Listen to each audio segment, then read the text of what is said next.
Ladies and gents, let's get straight into business.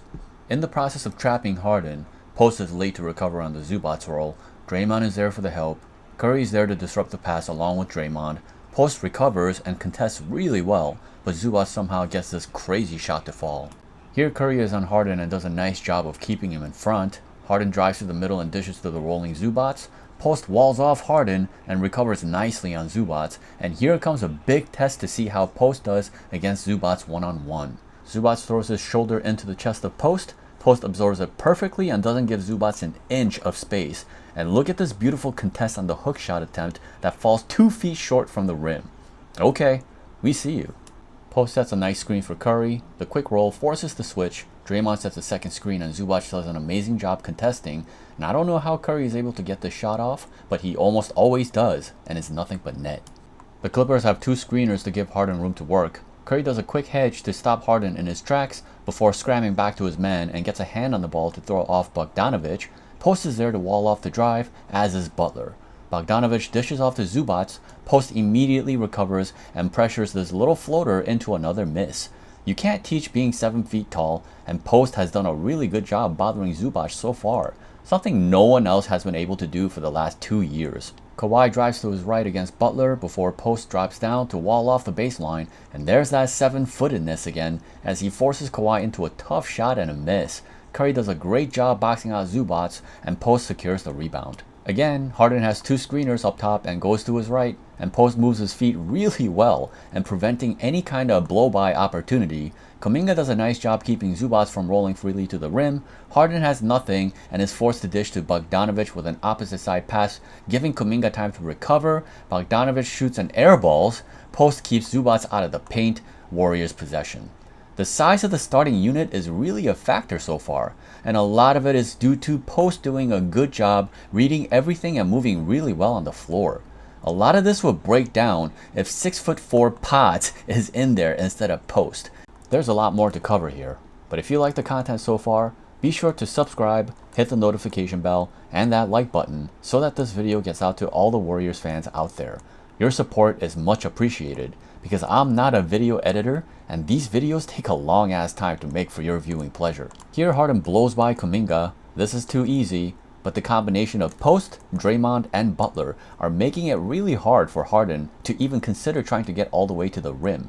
Post once again has his hands up and just doing a really good job of making his presence felt.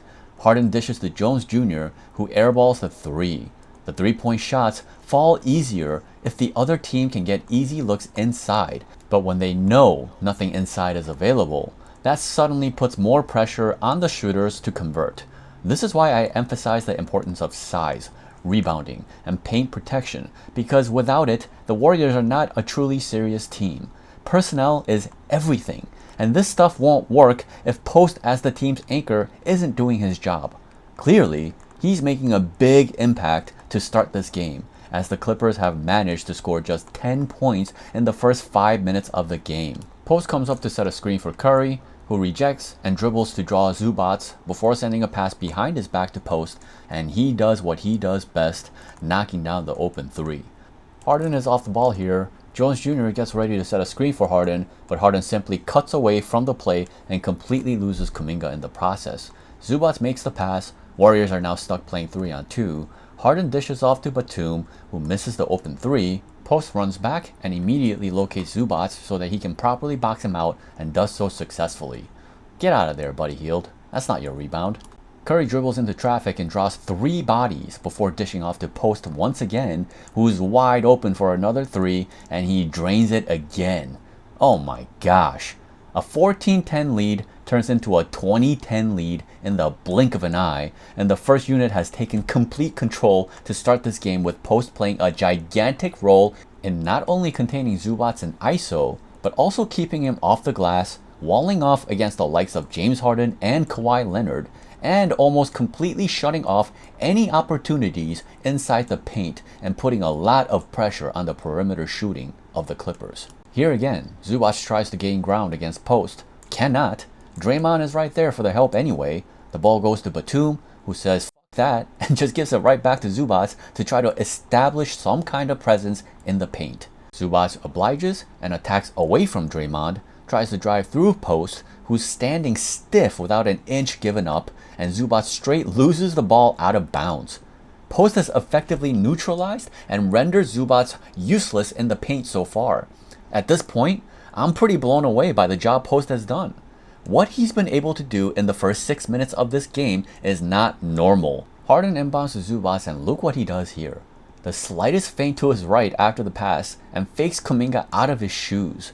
That's some off-ball brilliance by Harden, and Kuminga just needs to become more aware and better about how to stay connected to his man. Zubac sets the pin down on Kuminga on top of that, and Kuminga is out of the play. But look at Post. Following Harden every step of the way, immediately recognizes a shot is about to go up and puts up a beautiful contest, and the shot barely grazes the rim. The refs falsely call a foul on the play. Steve Kerr challenges, and the call is overturned because Post did not foul Harden at all. Is Post kidding me right now? This is some of the most elite defense I've seen from the center position in years. Post has literally been everywhere. It's a really good thing Post has been playing such good defense because Kuminga's been getting erased out of most of these screens. When the screen is this high, he should consider going under the screen because Harden has nothing going, and if he wants to launch from here, so be it. As a POA, Kuminga must learn to do a better job of navigating through screens to make the Warriors defense that much more reliable. That said, Post calls for the switch, keeps his hands up high to make himself that much more imposing, slides his feet.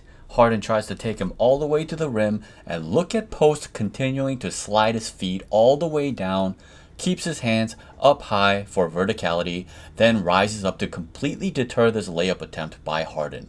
Sweet mother of God. This is unreal. Unfortunately, Zubac is too big for Kuminga, and although he tried his best to rebound, Zubac is just a very large human being and is able to tip the ball to Batum. This is a good example of why it was so impressive when Post was able to completely fend off Zubac from doing stuff like this throughout this quarter, because Zubac does stuff like this on the offensive glass to a lot of defenders. So, Batum resets and tells Dunn to dish off to a wide open Kawhi, but Dunn elects to drive himself instead. Draymond takes a crack at it before recovering to Kawhi. Post initially stays to wall off Dunn's drive and to prevent Curry from being on an island against Zubac. Dunn dishes off to Harden, and Post immediately reacts, and look at the distance he covers to force Harden to fake before dishing back to Kawhi for the reset with only 5 seconds on the shot clock. The ball swings to the corner to Batum. Curry leaves Zubac and does his best to recover to Batum, who launches under pressure and misses, and Post is there for the rebound. Holy mother of God. How many impressive defensive possessions have we already seen? 7 minutes have gone, and the Clippers are still stuck on 10 points. Batum dishes off to a wide open Zubac, but Post still recovers to bother the shot into a miss.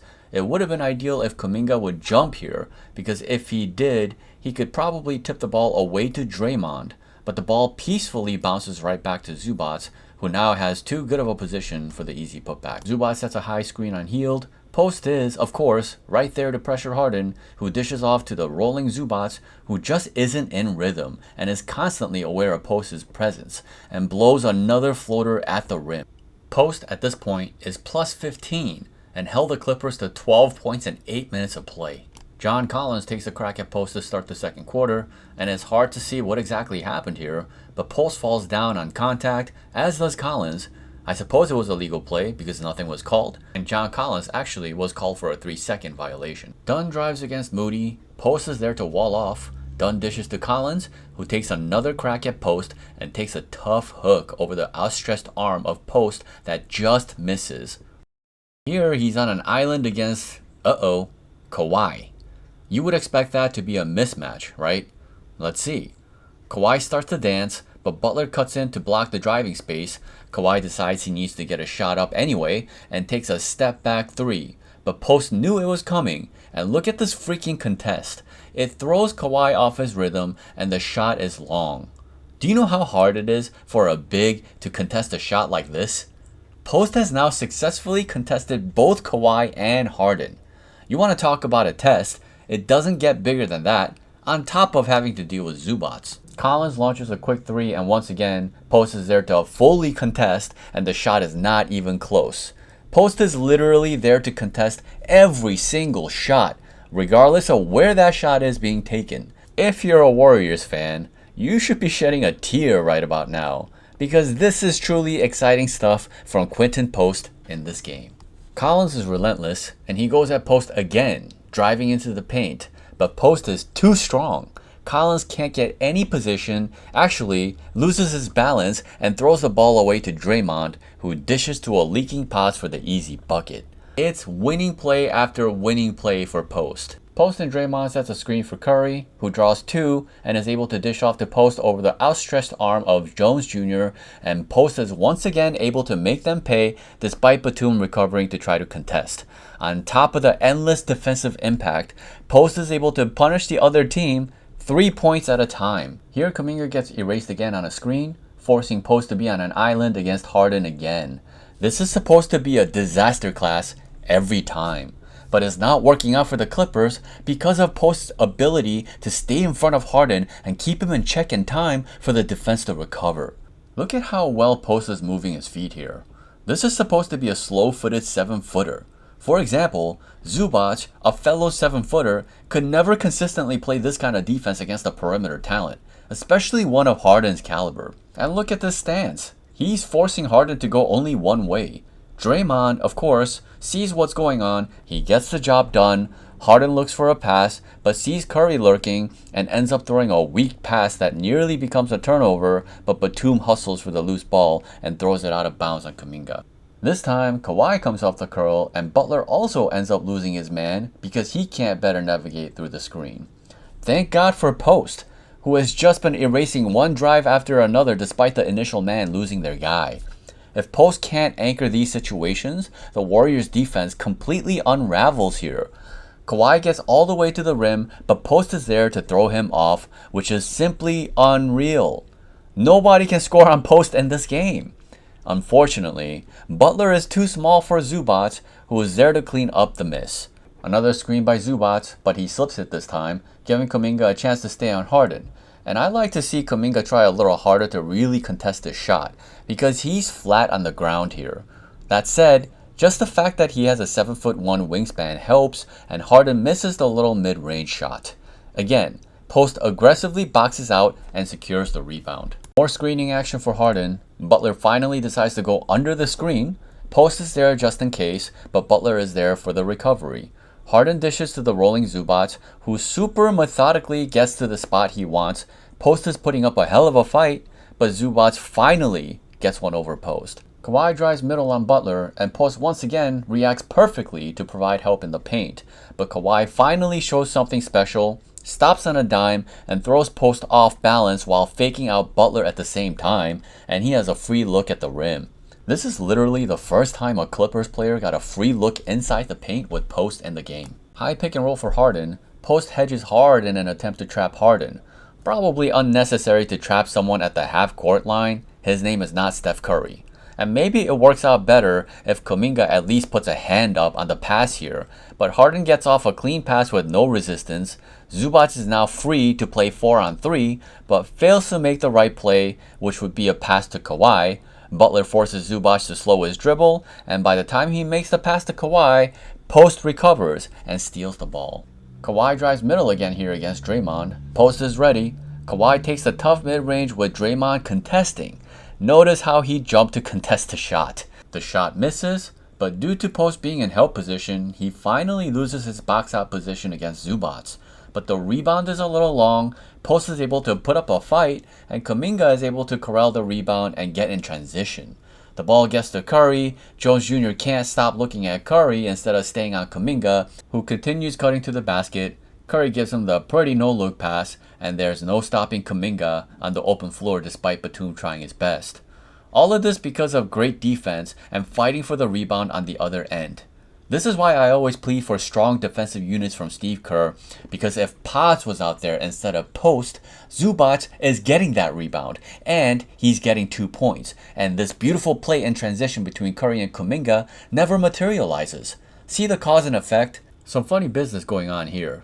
Kuminga is guarding Harden, who dishes right away to Kawhi, who Draymond is in front of.